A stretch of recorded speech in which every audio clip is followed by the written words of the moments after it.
What did the Occupy Wall Street movement in Wall Street and around the country and even around the world, what did it essentially do? It questioned authority by moving into free space, public parks. The power structure didn't understand how to get them out. They hoped they would leave. It took them 2 months almost to come to the reason. Sanitation. The power structure should really consider that for themselves.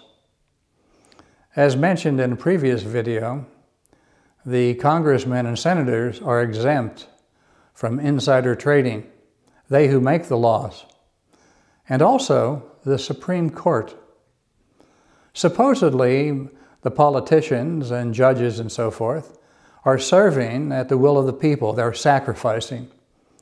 So why don't they take a good salary and not be able to trade at all? They, their wives, their families, etc. So they don't leave more capitalized than they enter. Good idea, huh? Well, if we're going to ask them to change, what about ourselves? Are we open to change? And if we are, how do we change?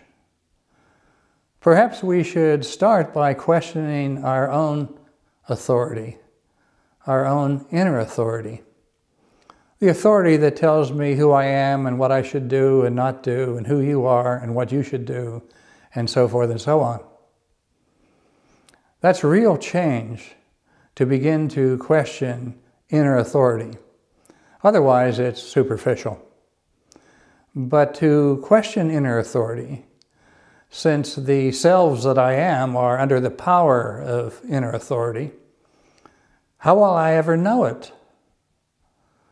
By doing the same thing that the OWS movement did, by occupying free space, the body, redirecting the attention out of the head brain into the body to then observe impartially what self is actually there and what its agenda is. Yes, to do that.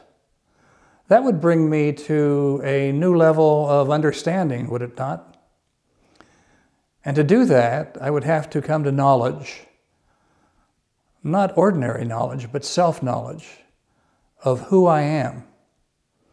And to do that, I have to come to being, not being someone, but being in itself.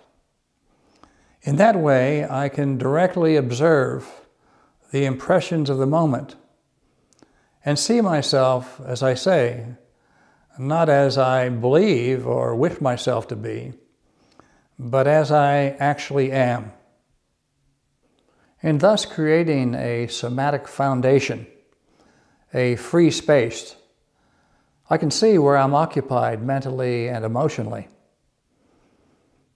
I can understand what concerns me, and if it should, or if I'm creating a world, drama, so forth and so on, something to engage me, so I don't have to really question myself. Then I come to a whole new understanding of myself, built on being and self-knowledge.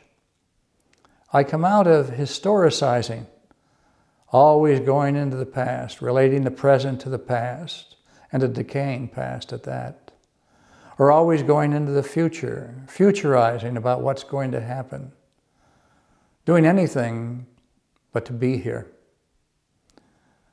Do we really want to be here? That is the question. Yes, the OWS movement will bring the power structure to change, perhaps. But the change will come out of fear. A fear of the loss of what they worship, power and money. For us to be true to ourselves, it's a desire for the truth of myself and others and the world, and why we are here, and what our obligation is. Remember in the Bible, it says, And the truth shall set ye free. Yes, it will set us free. But first, it shows us all the lies that we take ourselves to be. Do we have the courage for that? If we don't, as I say, we live a meaningless life because we've never been born. It isn't a question of being reborn. It's a question of being truly born in essence and being, and not overshadowed with false personality. That is the real question for myself and for everyone. The question of truly living now and eternally.